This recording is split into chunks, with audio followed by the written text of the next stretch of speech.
welcome back to another great episode of hashtag Screw the W2, and have a great guest on that I connected with on LinkedIn. Thank you, Yona Weiss, if you're listening. But Kelly Iannone, I hope I got that correct. Kelly, welcome to the show. Thanks, John. I'm excited to be here. Uh, Now, at the time of this recording, we were just talking off camera. I've had on some guests. It's like, yeah, I left my W2 a year ago, 2 years ago, 6 months ago.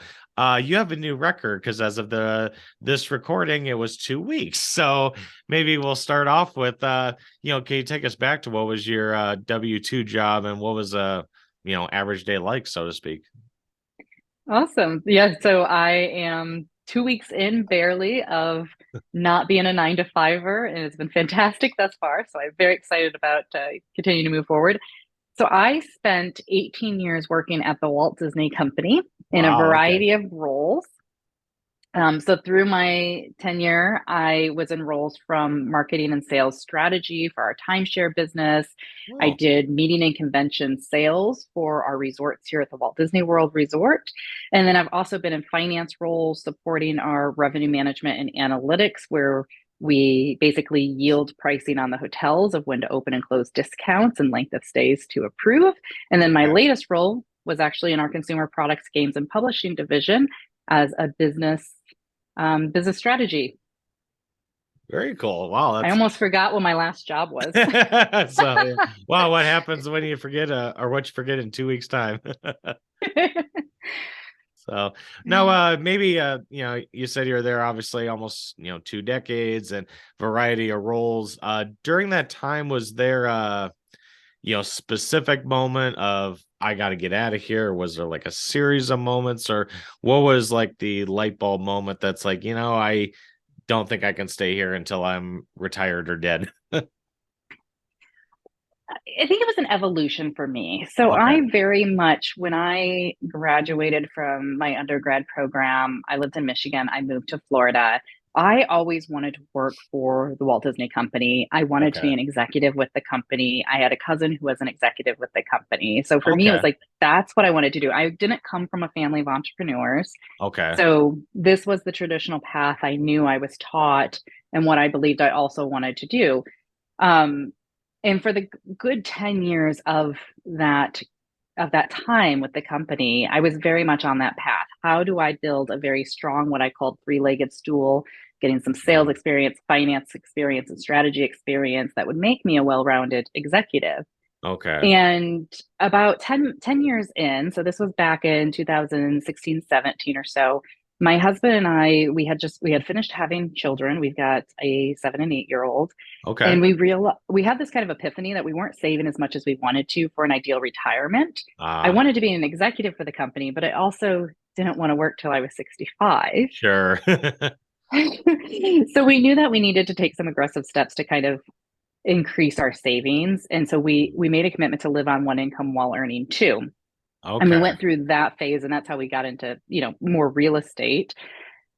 But I think that was the period of where I'm like, okay, we're gonna say heavily, aggressively save and Mhm. invest so that we can retire at more like a 55 was what we were thinking at that point in time. Sure. And then COVID happened. Yep, COVID. Yeah, well, twofold. I was in a job that it was not a right fit for me.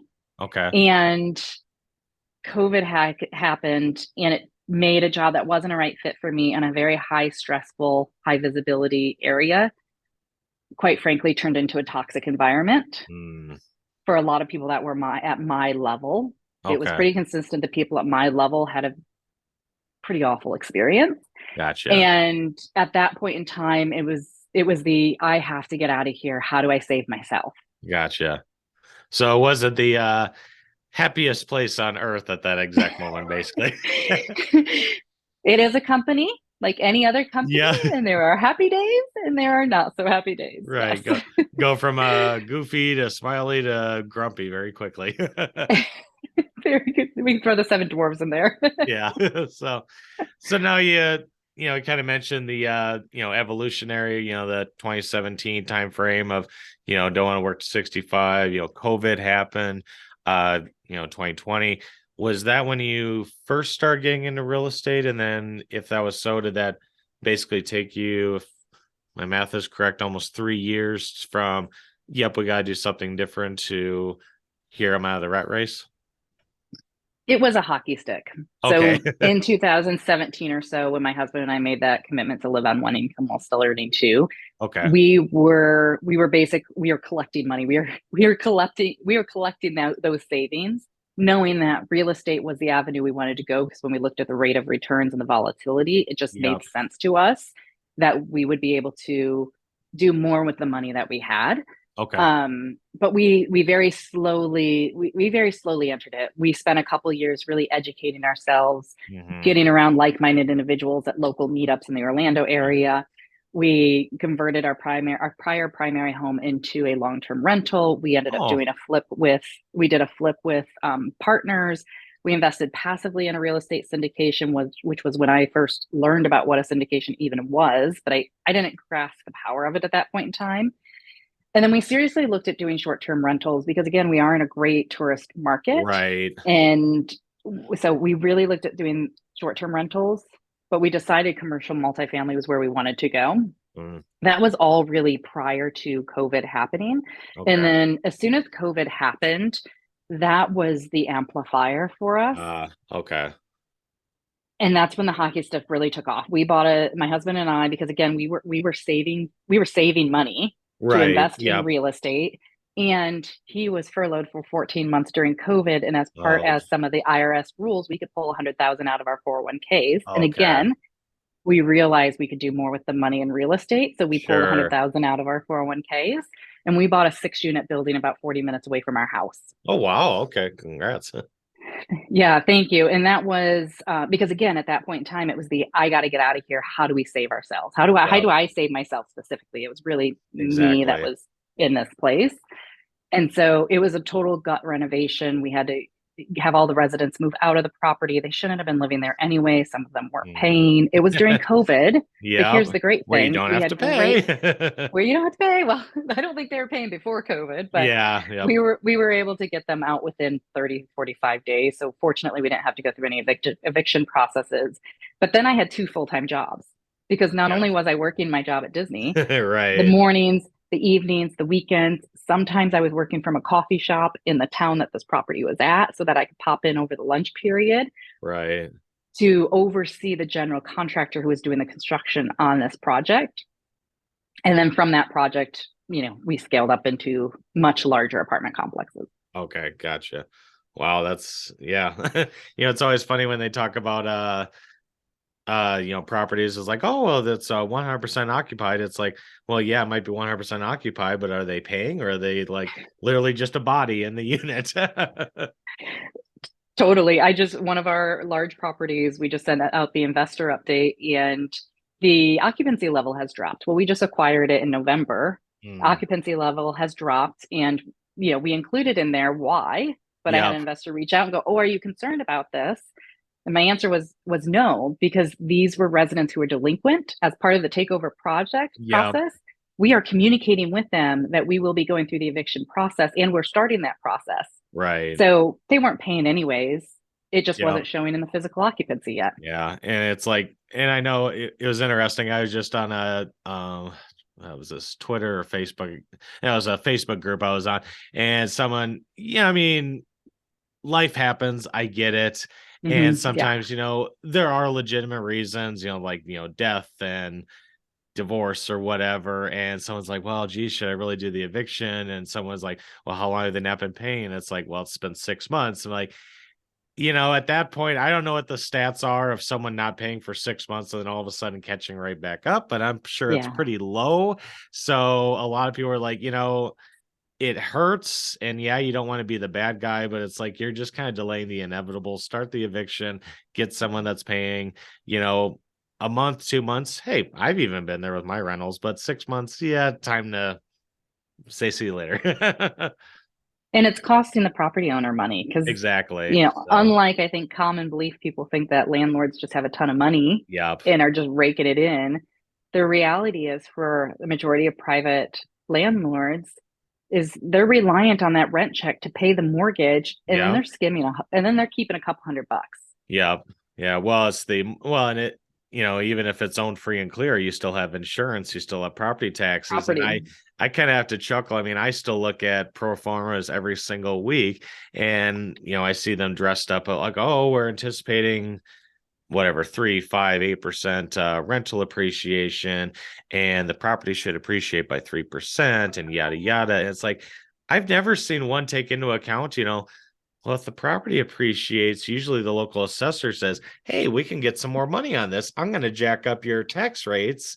And back to COVID, labor, inflation. I mean, our fourplex in Marshall, our insurance went up 20% this last year. So Mm-hmm. it's like, yes, this is why rents go up. It isn't just, all that extra money is going to the landlord. That's to pay extra bills. Yep. One of our single families here, it over doubled in Florida. And Jeez. the latest hurricanes aren't going to help it this year. Yeah, no, I don't know. Yeah, I've talked to a number of providers. A lot of them try to build, in non-flood zones inland, without the hurricanes. But man, along that last was it the Tampa coast with the last hurricane? It's just like, I don't know how some of those people are ever going to rebuild. Yeah. Yeah, it's tough. But so, well, anyways, getting back to, sorry to divest from the talk track, but what was your, Freedom Day? I'm guessing it's pretty fresh in your mind, maybe down to the, 4:57 and 36 seconds or something like that. January 20th, 2023 All was right. my Freedom Day. And I don't Nice. remember what time it was, but I remember the work was already taken off my load. So I didn't do a whole lot that day, but I Yeah. was, accessible. Yeah. So no, makes sense. So now with that, Kelly, and I know you obviously met a lot of people and had 18 years with the company in various roles. Um Obviously you're doing very well and you're very happy with the lifestyle you built. But looking back, is there anything you missed from your W-2 job or any regrets with leaving it? It's still early, but not Okay. at this point. All right. No, not at this point. I think with working a 9 to 5 job or W-2 job, you have a lot of friends that you meet while you're there. But Yep. I think the what really defines whether they're a friend or a work acquaintance really comes from how that relationship continues after the fact. Right. So I'm excited that there's a few people that I've worked with over the years that, we've got lunches planned in the next month. Yep. And, we're actually we're texting on our phones as opposed to the company, Teams chat or Slack channel. Yeah. And I think that's really where it comes in is the opportunity to kind of surround yourself with these other individuals. Now, working for the Walt Disney Company is great. It's got some great benefits with going to the theme parks and going on cruises. Yeah. I'm fortunate that my husband also works for the company and will continue to work for the time being. And so I won't miss out on any of those for now. All right, well that's good. So, what's like you said, it's been 2 weeks in. What's it's a shorter journey compared to some of my other guests, but in this last 2 weeks, what's been the best part of your journey of leaving your W-2? I think for me, it's been able to have more space Okay. to really slow down and enjoy the people in my life.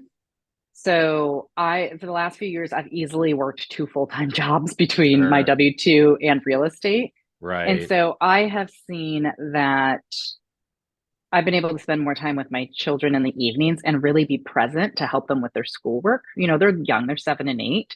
Yeah. So as opposed to running from one job, working on real estate, jumping in and off calls, and then helping them with homework, I can actually just sit down and be because I can take care of the real estate stuff during the normal business day. Sure. Yeah. And then even the opportunity, my parents have been retired since they were 50.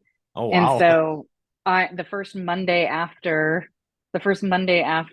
I left my W-2 was my mother's birthday. So we spent the Nice. whole morning. We went out for breakfast. We ran a couple errands. We went to Starbucks, and I wasn't burning up a vacation day like I Yep. normally would have. That Or never would have like, oh, I, happened. I gotta check my email. Gee, do I gotta get back? Because can I take this one call real quick? And Exactly, exactly. So that's been really nice, and I look forward to more of that.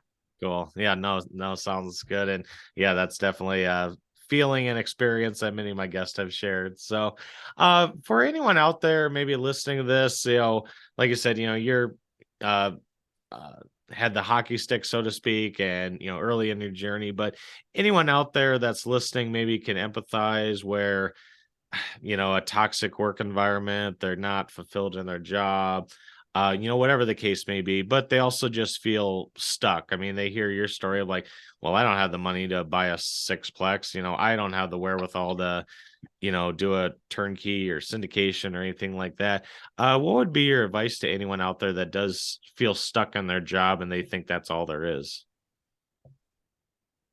I think my advice would be to really open up their mind to the other opportunities. There are so many ways to make money out there, whether it's Yeah. in real estate, in small businesses, or even Hmm. online. And when you start to educate yourself in these different avenues, the first place I went, even before my husband and I honed in on real estate, was the FIRE community, the Financial Independence Retire Yep. Early. There were some great platforms where I could learn from other people. And by learning, I mean not necessarily jumping on calls with people one on one, but listening to podcasts. Yep. People that were making full blown businesses doing printables on Etsy. Yep. Or we're in this period of time where we've got a ton of baby boomers who have companies that they've built, and their kids are more interested in short-term gains or being on TikTok or Right. anything than taking over the family business. But their Exactly. family business has so many growth opportunities because they still haven't caught up with technology. There's Right. opportunities to buy businesses Hmm. with low down payments and seller financing that Yep. you can then go in and start creating cash flow without a whole lot of cash out of your own pocket. And then, of course, real estate's another. You can buy real estate on seller financing with very little down. It Yep. takes work, but anything good in life works. So I think you Exactly. just have to really look at your mindset and your minds and have a mindset shift Hmm. that whether you feel like you're working hard or not, you're giving up at least 40 hours a week to fulfill somebody else's mission and dreams, Yep. getting a flat return on that, as opposed to if you can dedicate some of your outside of the 9 to 5 hours Hmm. to expanding your mindset and going down a few of these different rabbit holes to see what speaks to you, Yep. there are other opportunities that you can work on building up while you're still in your W 2 until you Hmm. get to a point where it makes sense to step off the W 2 and onto the entrepreneurship stuff Right. track. Yep. No, it makes sense. And like you said, there's just, so many opportunities out there, from, side hustles, contracts, work, the sky's the limit. And if you have, a cell phone and internet connection and a laptop, the world can be your customer base nowadays. Absolutely. I think that's just to add one more thing, John. That is one of the things that when COVID happened, again, I work for the Walt Disney Company. Yeah. We're based on theme parks. They were closed for And 3 months. I cruises. think it was like 3 months here in Florida. Cruises were Yep. closed even longer. But you have, I don't know, there's like 60,000 cast members here in the Central Florida area. You Hmm. have that workforce that is now unemployed largely, a Yeah. really good share of that workforce that is now unemployed. I was so encouraged and thankful to see the community that was built around that there was a Facebook community that was really built to support the cast members, and guests Hmm. came into it as well. Okay. I loved seeing all the different entrepreneurial ventures that these cast members did in order to support themselves and their families during that period of time. I would really love to know how many of them continued that Yeah. even when they got called back to work, or didn't take the call back to work because they had Right. built something that they were finding more joy and fulfillment out of, or more monetary value out of from that Right. aspect. That was something that was very encouraging to me during that period of time. And I mean, people were furloughed for easily over it. My husband was furloughed for 14 months. So Wow. it was quite an impact to the community. And Hmm. that is, you never know when your time is going to come to either get furloughed or laid off. Think Yeah. about Google just laid off 12,000 employees with, Yeah. I think it was Google, right? I've lost track. No. There's been Google, there's been Okay. Meta, there's Okay. Maybe it wasn't Google. Twitter, So and don't quote me on that. But some tech company just laid yeah. off 12,000 people overnight. Yep. People woke up and they just couldn't log in. Yeah. We don't have choices over the corporate decisions that are made. And that's where building other income streams, whether passive or active, allows you to insulate you and your family to be less reliant on these corporate decisions that are made to your lifestyle. Makes sense. Yeah, I think multiple diverse streams of passive income, I think, is the best security because, I mean, it was always there, but I think COVID just solidified it. There's no such thing as job security, and it's a two-way street. There's unfortunately no loyalty either. The days of working from a company from out of high school to retirement and getting a gold watch and a pension, those days are pretty much long gone. Totally, totally. And I know, John, you're the king of diversified income sources because I love seeing your list of like 10 different incomes. It's amazing. Yeah, so some active, some passive. It's like, yeah, just creativity at its finest. So, well, as we wrap up here, Kelly, and I want to thank you again for taking the time out of your schedule to be on my show. One of these days I'll come up with a really clever marketing or hashtag for this, but kind of call this the soapbox segment of the show. What are you most excited about for 2023? Anything you want to share, new projects, etc.? Well, I'm just excited about all of 23 and having really an abundance of time. So I'm really just excited about that and being able to continue to lean into what I'm doing in real estate and further building our family's financial future and generational wealth. I'm also Okay. excited to support others in their journey, whether it be discovery at the very beginning of what options are available to them, to actually actively investing in deals or passively investing in deals. If any of your viewers are interested in real estate, I do have a great tool on my website. It's a 12-page financial freedom playbook Okay. that goes through all the questions to ask an operator, what potential returns look like. It's a great resource to kind of get you started in passively investing in real estate syndication so that you can start to diversify your passive income sources. And you can find that at my website at www.waypointcip.com. Perfect. That link in the show notes should be able to scroll down. Obviously, this is on YouTube, but you should be able to scroll down and just click on that link there. So, Kelly, it's been great to have you on the show and all the success for you in 2023 and not having to worry about the 9-to-5 lifestyle anymore. Thanks so much, John. I appreciate it.